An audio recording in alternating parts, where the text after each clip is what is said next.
Muraho neza abakunzi ba LPS Show, tubahaye ikaze nkuko bisanzwe.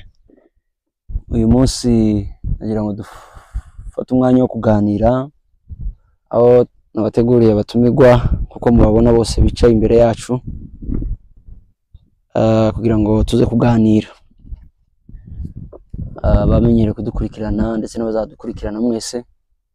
Ndamya ko kino kiganiro kizababera ciza ndetse kikabafasha. Uyu munsi rero uko mubabona bari aha bose bafite ibyo bakora bitandukanye, baza kutwibwira buri wese turamuha umwanya atubwire n'ibyo akunda mu buzima bwe. Tumara tubone kwinjira mu kiganiro. Nagira ngo tugende duhanahana microphone, turahera kuyifite, hanyuma banze batwibwira amazina, namara kutwibwira amazina mubamenye, mara kubamenya tubone kwinjira mu kiganiro cy'uyu munsi. Abatumirwa rero murakaze, ndabakiriye namwe muri iki kiganiro kugira ngo mwiyumve tuganire neza. Reka duhere kufite microphone rero atwibwira amazina ndetse atubwire n'ibyo akunda mu buzima bwe busanzwe. Murakoze cyane. Imana ibaho umugisha uyu munsi wa none. Nitwa Sengiyumva Dieudonné, niyo mazina yanje. Murakoze cyane kudukurikirana. Imana ibaho umugisha. Mwakoze cyane, ndabishimiye. Amazina ganje banyita Sara Uwihangana. Imana ibapere umugisha. Amazina ganje ni Nzabanita Self. Bishimiye kutugana kwanyu. Imana ibampere umugisha cyane.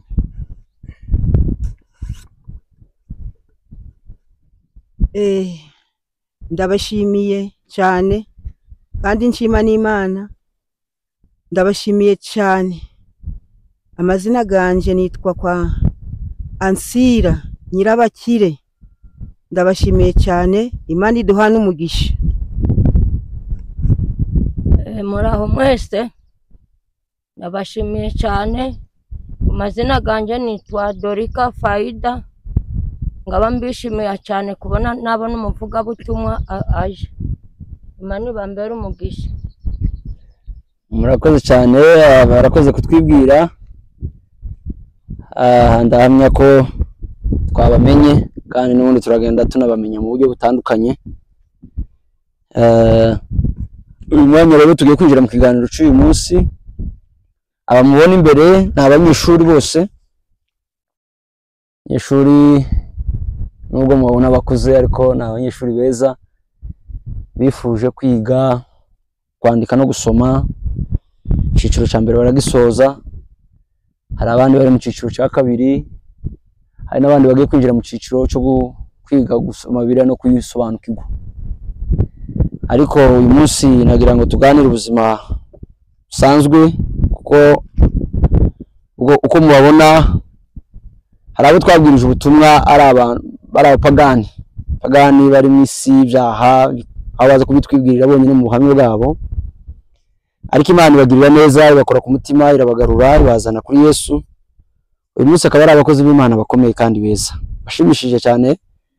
Nagira ngo n'ubundi batwinjize mu buhamya bwabo bugufi wese agenda duheza ubuhamya bwiwe mu buryo buhinye, uko yagiye, aho yavuye n'aho ari uyu munsi, nico yashimye muri byo. Kandi duhere kuri Dieudonné twibwira, tubwire uwo ari we mbere, aho twamusanze igihe twavugaga ubutumwa n'aho ari uyu munsi. Murakoze cyane. Mbere ya byose reka tumaze dusenge. Uwiteka umwami w'amahoro,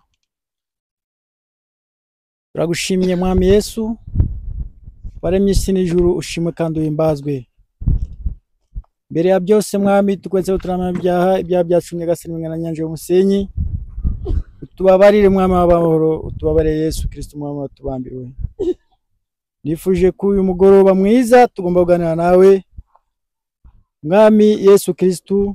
Turakwifurije mwago mugoroba Mwami, wadukuye mu byaha utugeza ahantu hera, wadukuye mu kaga utwereka ko byose bishoboka. Urakoze Mwami w'Isiraheli, urakoze mwami watubambiwe, twizeye mu uyu mugoroba ko turi kumwe nawe, mu izina rya Yesu Kristo urakoze, amen. Amina. Nundi bakomerezaho kaba nkuduha ubuhamya bwawe.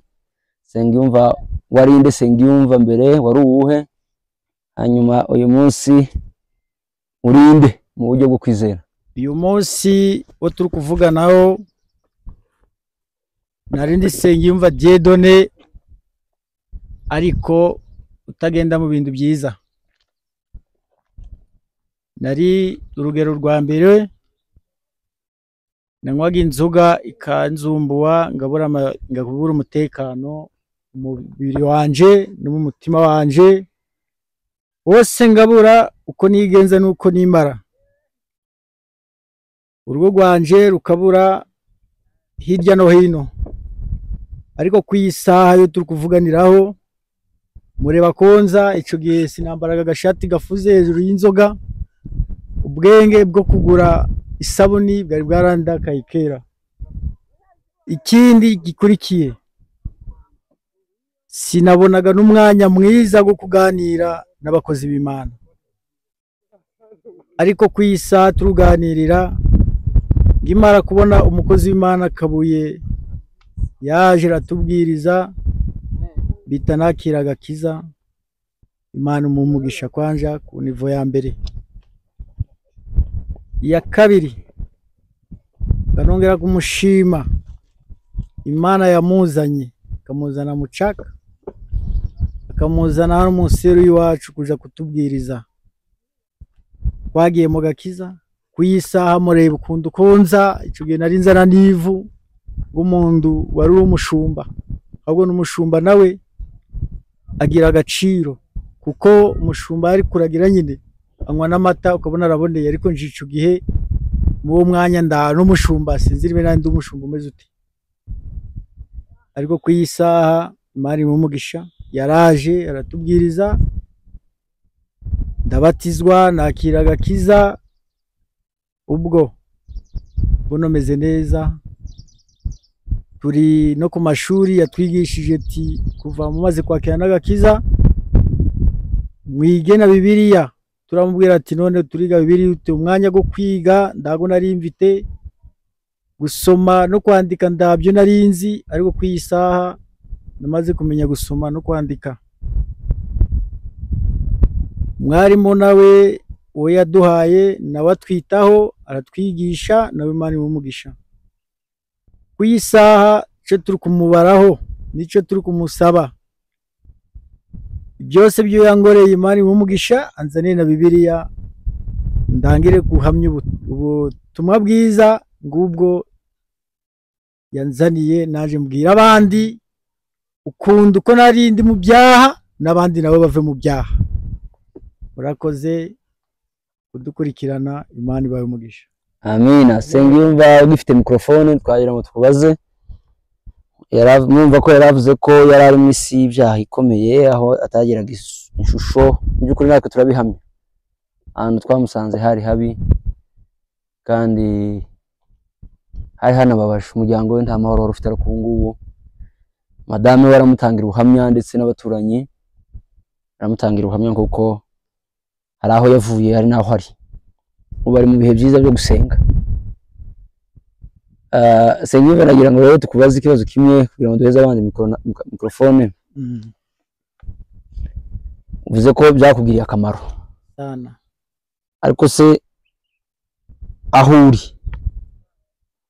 ubu nyine mu kanisa urimo urasenga, hari ibyiza urimo habona wabwira abandi bakiri mu isi ati nubwo utaratangira kugenda ubaroba, hari ibyiza wababwira wasanze biriyo, kugira ngo nabo bazadukurikirana bazamenye ibyo wasanze bya mu gakiza? Iciza ca mbere ni ukuba utekanye mu Mana.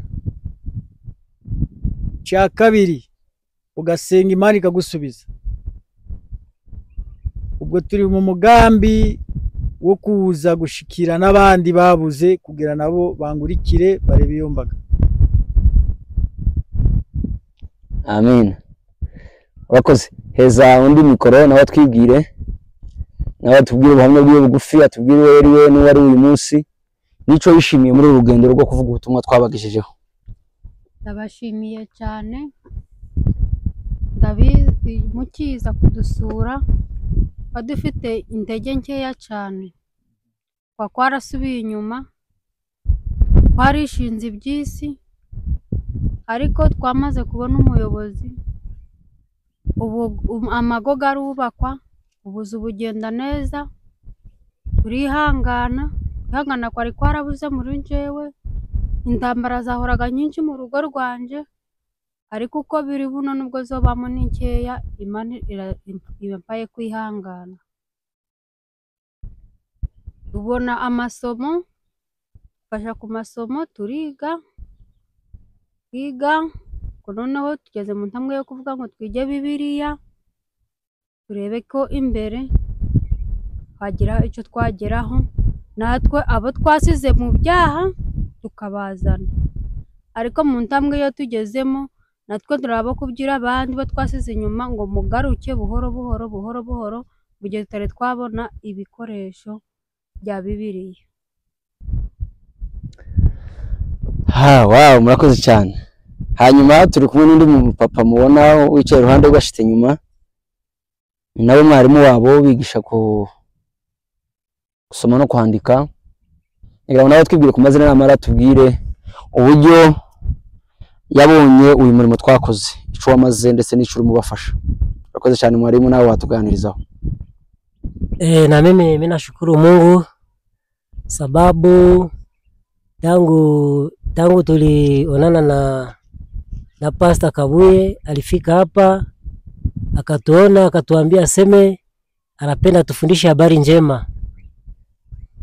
Mimi kwa ngambo yangu nilikuwa sijamjua Yesu vizuri, lakini wakati nilipata wokovu nikajua kama Yesu ni nani, na ngizi Yesu alinifufia kwa msalaba sababu ya dhambi zangu na nikapata kuokoka. Njoo ilifika wakati tukapaka kusema mara moja naomba watu wajifunze kusoma na kuandika. Hivi mimi nikajitoa kufundisha hawa wanafunzi kusoma na kuandika, walikuwa wajue kwa njia kuanza kusoma na kuandika vizuri, kisha wamejua sasa, wamekwisha kujua kusoma vizuri, hata wamekwisha na Biblia, wanaanza jua kusoma Biblia. Nimepata wokovu kabisa. Zamani nilikuwa mbaya, nilikuwa mwenye dhambi, nilikuwa na sistahili mbele ya watu, mtu wa kudharauliwa, lakini kwa sasa mimi naheshimiwa sababu ya kumjua Mungu. Kufuata Yesu ni jambo la maana sana na linaokoa maisha yetu ili tuweze kupata wokovu. Na ninashuhudia neno la Mungu kwa watu wote na kwa mataifa, naendelea kupasha habari njema ulimwenguni pote na kufundisha wale wengine ambao wamekwisha kuanguka, ambao wenye hawajui Yesu, waliopotea katika dhambi, ili nao wabadilike, waache dhambi ili tuweze kumfuata Yesu. Amina. Mwalimu, tunakushimiye, tunakushukuru. Acha tupate mzee naye atuongeleshe kidogo, mzee atuambie naye faida ambayo ameona ndani ya safari hii ya kupasha habari njema tumefikia hapa. Naye yuko mu wanafunzi ba mbere. Bintu ni byiza kabisa. Je narindi umupagani mubi, ariko aho Kabuye yagereye ahangaha yaratuyoboye kabisa, tuva mu byaha bya mbere ya karande, ariko guno muri kino gihe turimo ndi kubona mbega nta kibazo kuri njewe, nta probleme zirapfa kuza kunkurikirana bitewe nuko nizeye Yesu. Burya kwizera Yesu ni byingira akamaro, twabifataga nk'ibikino, ariko uno twamaze kumenya ko Yesu ari umukiza wacu.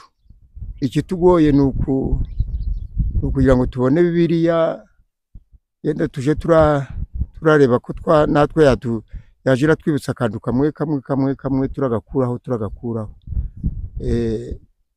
Twarishimye cyane kubona umuntu yakwitanga akatwitangira akatuzanira ijambo ry'Imana. Ubu ngubu tukaba twararokotse nubwo turi mu nkamba, ariko uko biri kose tumeze neza.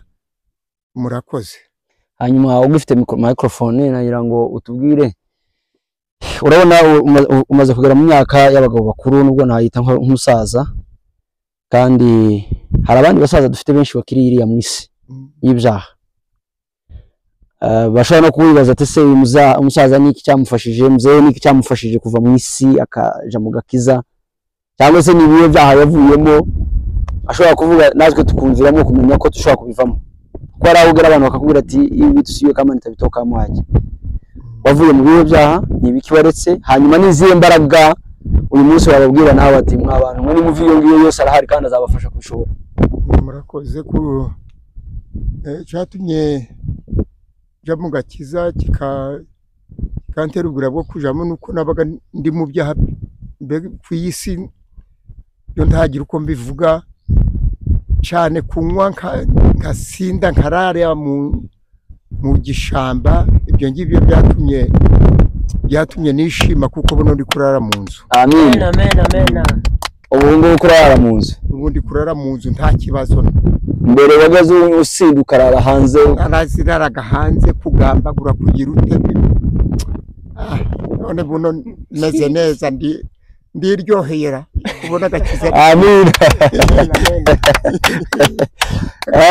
Ufite inkuru nziza, ubu meze neza, ubu kumva ni amahoro.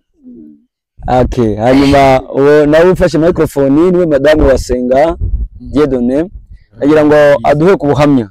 Nawe ubwe nza kuvuga ubutumwa muri kano gace kabo, nabasanze rwose bari kure bombi, ariko uyu munsi nagira ngo duhuze ku buhamya aho bavuye naho bageze kuri none.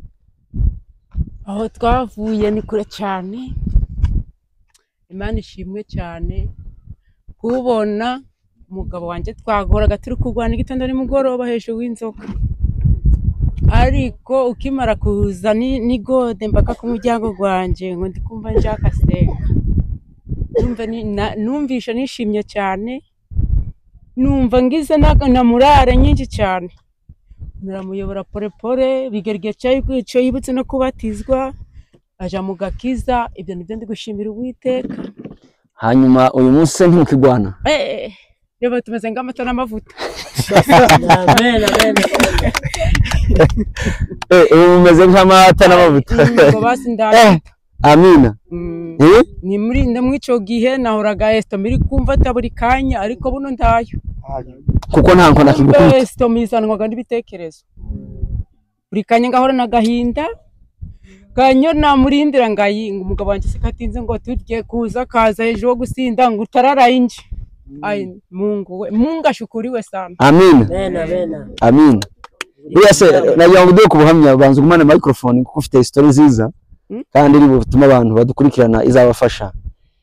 Senga yigeze kugukubita no kukuraza hanze atarakizwa. Atarakizwa twagwanaga buri gihe. Uyu mumama akaza agapfukama imbere yacu ngo ko muri abana banje kweri arimwe naje ndi kusanga ino nko kwihangane mutihe rubanda.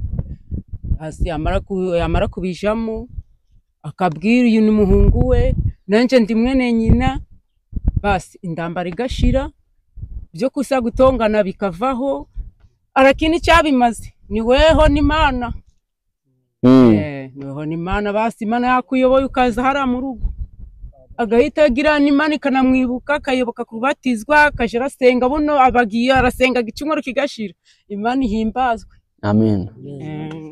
Ariko ntabwo ubu ngubu barataha na mahoro. Ndashida ndano gusitara kundi gucya tugenda ku musitari yangwana yo mu nzu reka hara nacuruza gifaranga ndagiruca, ariko buno no gushiraho njize ngashanga ho nazisize ngazisanga uko zimeze. Amen. Ubu nta kigenda toyateraga. Seya ntabwo kugira umutima wo kugenda utora ifaranga wiba aho umugore yazihishe. Ana tumeze nga mushiki wundi na musaza wundi. Ku buryo ubika amafaranga ukizera ko hasa. Mvaga ico gushiraho njize ngasanga nabanazibitse nabe akazibika neza, yabakeneye inite akayifata, yabashatse moto ariko akambwira ngo amafaranga nafashe kuzafaranga imoto yo kunjana handi furani. Mana cyano ni sawa basi yako ndikumva ndikuzamuka cyane. Senga ubwo kuri none urumva ko madamu avuze ko ntiyagira umutima wo kuba yanasiga ifaranga gusa zishize hano utarakizwa. Ariko uyu munsi uraza ukaziyasanga ntugire umutima wo kuzitora cyangwa uzibi. Imana yandenganyije ibyiza n'ibibi, byarabirondoye bishira hariya bishira ibyiza imbere yanje. Uwo mwanya wo gutora amafaranga ngiye kuyanywera cyangwa se ngiye ugakoresha ukundi uko njaka ibyo ndibikiriho. Aho bwanzizemo umusemburo gumwe guhagije. Ndagiye ku masengesho numvaga muri njewe ndameze neza. Umva nta mahoro. Umva nda mahoro. Umva ugomba gusenga waraho udasenze kumva nta mahoro. Ndiyo. Ubwo cyiyongeyemo ndangira kuwa kabiri ndi ku rusengero amanywa na nijoro tukazataha kuwa gatanu ku mugoroba. Ngumva mfite amahoro gasesuye, ngumva ndani inzara, ngumva ndani iki kandi ngavona natagase ndi muzima. Kumva umeze neza. Aho Imana yanguye ikakuyobora nawe ukaza. Ishimwe kandi himbaza. Amina. Wow, reka duheze mukecera hana batubwire ku makuru n'abari mu banyeshuri bafite umwete bize. Nawe nk'uri wa buhamya bwiwe aho yavuye nahageze kuri none. Aho navuye notanga ubuhamya cyane kabisa ahantu Imana yankuye. Kiva muri Kongo kigera mu nkambi nanyoye inzoga mbu umusinzi. Urugo rwanje nanirwa kurwubaka kandi ndi umugore ukuze ufite imyaka 60. Ubwo icyabayeho nukurwana n'umugabo mu gitondo no ku mugoroba. Ariko Pastor Kabuye akimara kunzanira ubutumwa bwiza bw'Imana pita nihana ndarokoka. Maze kurokoka naho nsengeraga buno kuri ubu kuri isaha ndi umuririmbyi, ndi umusenzi, ndi n'umudiakonesi. Amina. Imana yarakoze cyane. Ubwo nibwo buhamya bwanje mfite kubahamiririza. Hanyuma nagira ngo baze ikibazo kimwe. Urumva ko mama ukuze ariko wari ukiri muri ibyo byaha usinda urwana, uyu munsi uhamije ko ibyo utakibikora ahubwo wasubiye mu kanisa kandi ukaba baranaguhaye n'inshingano zo mu kanisa. Niki wabwira abantu bakirira mu isi y'abapagani bameze nka kujya wari umeze wewe mbere? Icyo no babwiraho kuri iyi saha ahangaha pagaze ku maguru abiri. Icyo no babwiraho nk'abasigaye inyuma bakiri mu businzi, bakiri mu burwanyi. Icyo no babwiraho nukubajanira ubutumwa bwiza bw'Imana kabahereza n'ubuhamya, nabo bakaza gupfukama bakihana, nabo bakakira umwami Yesu. Amina. Umukiza wabo. Haleluya. Amen. Ko mufite abakunzi bacu badukurikirana, inkuru iranga ni nziza cyane ntabwo niba numva nakomeza ndetse ko baza buri umwe akaguma gatinda ariko kubera umwanya nawe urimo wiruka nagiraga ngo nubundi dukomerezeho n'abandi. Hezamu umubyeyi wundi nawe atubwira ubuhamya bwe n'abari mu banyeshuri ba mbere n'uyu munsi bagifite umwete. Nagira ngo atubwire aho yavuye nahageze kuri none. Yewe nje ubuhamya bwanje nubu umugabo wanje ageze aho arapfa. Amaze gupfa ndavuga ngo kuva umugabo wanje apfuye reka nifate uko nifashe. Ubu ngagenda ngaja kunywa nganywa inzoga nagera aho ngarara mu nzira. Bwaba bukengeje ngo ngera ngaja kunywa. Nagera mu rugo abana ngakubita bakabura amahoro. Abana ndonobonye isabuni yo kugira ngo barafura utwenda. Abana ndobobonye ibiryo ngo barabona ico ndabahahira hejuru ubusinzi bwanje. Ariko Imana igiye gukoresha ibinzaniye umupasiteri witwa Kabuye. Mu gihe canza nubwo Kabuye ageze hano ambereza ubuvuga butumwa. Mbangiye kwizera ndahinduka buno njya guterana ngasenga. Mbese ndakibaza cyo mbite muri njewe buno n'abana banje buno bafite umutekano. Cyo nico ndi gushimira Imana. Ikindi cya kabiri ndaho nari nzi gusoma no kwandika. Abadushake n'umwarimu wo kutwigisha gusoma no kwandika. Ubwo turasoma umwaka turangije tuba turarangije. Ubwo mukanya ubwo buno turindiye gukora iki kubona Bibiliya. Bibiliya nanje nangaba nabaga ndi kuyirira maze kumenya gusoma no kwandika. Ngaba nobona Bibiliya ngaje ndasoma wenda nabanguze ngo mu bibazo yo gusubiranga inyuma narambura igitabo kikanza Diamond mu wanje ubuhamya bwo mfite nubwo. Amina. Ubu ntabwo gikunda ka kayoga yageze umwaka ujya gusinda. Oya. Ubu byarashize ntiho gisinda. Byarashize. Naho usanze bari mu bamwe ntabwo wumva ugize inyota yo kuja kumwe. Oya. Amina. Imana igira neza. Abakozi bacu uyu mumama mubona kuko abivuze Imana yamugiriye neza. Mugiriye neza kuba nawe wabyihamirije. Ni byiza. Abo bose rero baraha imbere yacu Imana yabagiriye neza kandi naje ndabishimira Imana kuko yabafashije uyu munsi bakaba barimo batanga ubuhamya nk'ubu aho byari biteye isoni ariko Imana uyu munsi bakaba barimo bayivuga kandi bakayihamya. Ni ikintu cyiza rero kandi kinejeje. Hanyuma nagira ngo n'ubundi duhe Senga mikoro tumubaze ikindi kibazo kimwe tunagana no ku musozo. Mwavuze ko murimo mushaka ko mwabona Bibiliya wenda mukazisoma kagira nizo mbaraga kugira ngo mukomeze mutere imbere mu kumenya Imana. Ariko se byaba byiza nabwo dukoze timu yo kugira ngo mwige nabwo mufite inyota yo kwiga Bibiliya kuko dushatse umuntu abigisha ko Bibiliya mwakwiga. Ahubwo uwo muntu turamukeneye cyane aze atwigishe tuzige hazemo n'ibindi byo tutanazi.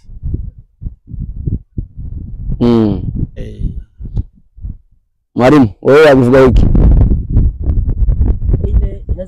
Inaweza kuwa mzuri sana kama tunapata mwalimu wa kutufundisha kusoma Biblia, sababu sio na mimi naweza penda niendeleshe kujifunza Biblia. Kweli nilisoma masomo mengine ya kufundisha watu lakini Biblia siyaingia kwa masomo ya Biblia. Kama tunapata mwalimu anajua sana anatufundisha kusoma Biblia, tunaijua mzuri kabisa, tunapata certificate, ile inaweza kuwa mzuri sana.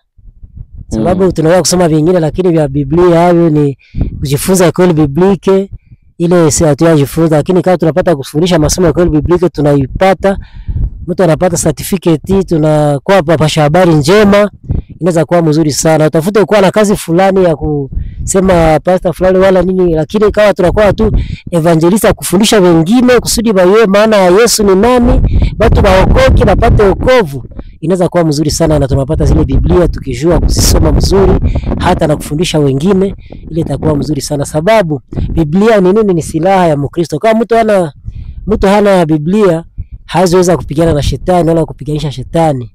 Biblia ni silaha ya kwanza. Ile njoo ya maana sana kabisa. Nilikuwa nahitaji tusome masomo ya Biblia. Asante sana. Murakoze cyane. Asante, tunashukuru, ndabashimiye cyane mwebwe mwatanze umwanya wanyu kugira ngo tufatikanye muri kiganiro. Imana ibahe umugisha mwese kandi ndabashimira ko mumaze gutera intambwe kuko mwabyivugiye. Basi bonyine abanyeshuri dufite hano ni benshi, abanyeshuri mwari muko na wanafunzi wangapi? Wanafunzi ni 10 wanafunzi wa Biblia. Wenyewe walijiandikisha kusoma Biblia. Wanafunzi wa Biblia ni 18. 18. Wenyewe wako nasoma kusoma na kuandika ni wangapi? Wenyewe wanasoma na kuandika ni wanafunzi 13. 13. Wow. Hapo ni sawa. Bale 18 nabo acha tutaendelea kuomba Mungu atusaidie tupate gisi ya kuona gisi wataona Biblia wote na kuzisoma. Nyuma njoo tutatafuta mwalimu mwenye anaweza tusaidia hapa kutufundisha Biblia. Ndio. Nagira ngo rero dusubize umwe agenda avuga ijambo rya nyuma ryo soze ragiri wese agenda tubwira ico agira comment yashiraho sanzwe kiganiro cyacu hejuru kugira ngo abantu bazadukurikirana bazakomeze bagubwe neza ku kiganiro cyacu twagiranye uyu munsi.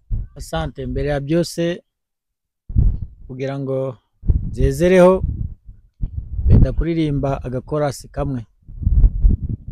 Ambia Farao nimeokoka, sitarudi tena Misri, naenda Kanana. Ambia Farao nimeokoka, sitarudi tena Misri, naenda Kanana. Oh, ambia Farao nimeokoka, sitarudi tena Misri, naenda Kanana. Mwambie Farao nimeokoka, sitarudi tena Misri, naenda Kanana. Ambia Farao nimeokoka, sitarudi tena Misri, naenda Kanana. Mwambie Farao nimeokoka, sitarudi tena Misri, naenda Kanana. Sema amen. Amen. Ndashima Imana, ndashima namwe mudukurikira. Umugoroba mwiza, inshuti n'abavandimwe, Imana ibahe umugisha. Amen. Amina, amina.